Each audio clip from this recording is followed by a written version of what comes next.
want to get to another story here that we're tracking, and Tesla notching a small victory. Now, the National Labor Relations Board dismissing claims that the EV maker fired workers over attempts to unionize. But it seems Tesla's legal troubles maybe are not ever really over, because the Labor Board did say that two separate claims have merit. We want to bring Yahoo Finance's Alexis Keenan for more on this story. And Alexis, let's start with the dismissal there of that claim. How big of a win is this for Tesla? It's a win, and they have a mixed bag going against the claims that are filed by workers through the NLRB. But this one in particular, it was happening at the Gigafactory in Buffalo, New York. There were a group of about 30 plus workers, and they said that they were fired in retaliation for trying to unionize. Tesla said, no, that's not the case. These workers were fired based on their performance. The NLRB, they agreed and dismissed this entirely. But what they did do is they held back a couple other complaints that these employees had. And they are claims, one, that Tesla has a policy saying that workers cannot record their meetings inside, at work. They say that they can't do that unless they have the consent of all the workers there. The NLRB saying that that's just too broad of a policy. Also, the workers are complaining that Tesla had solicited employee complaints in response to union activity. So what they're going to do, they're going to go back to the drawing board on those, and they're going to try to negotiate a settlement with the company.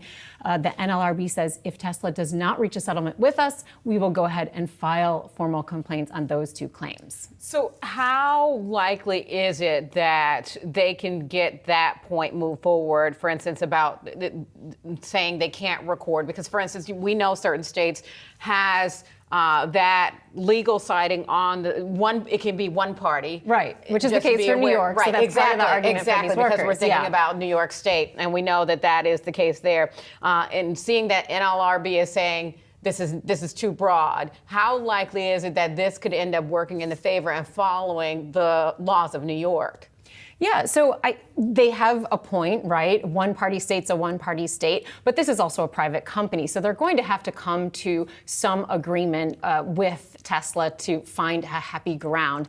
And look, Tesla has had, like I said, a mixed bag of arguing back and forth with employees. You have just 2 weeks ago, an appellate court sided with Tesla, overruling the NLRB, saying that workers cannot wear inside at work pro-union shirts when they're at work. Also in April, the NLRB, a judge ruled that Tesla had some service center employees, supervisors in Florida, and that they illegally barred workers from talking about their pay, how much money they make. And then you have also on appeal one more instance where Tesla is objecting to an NLRB ruling that's based on a Musk tweet all the way back in 2018, when he said that workers who try to unionize, that they would then put at jeopardy their stock options. So that one's still on appeal. And look, Tesla is facing all kinds of pressure from unions, UAW even saying that they want to go after the company aggressively. So with all that basket of considerations, they're going to have to come to some sort of middle ground, I think, on these issues that are at hand. Yeah, union issues, not just here in the U.S. as well for Tesla. All right, we'll continue to watch the story. Thanks so much, Alexis Keenan. We appreciate it.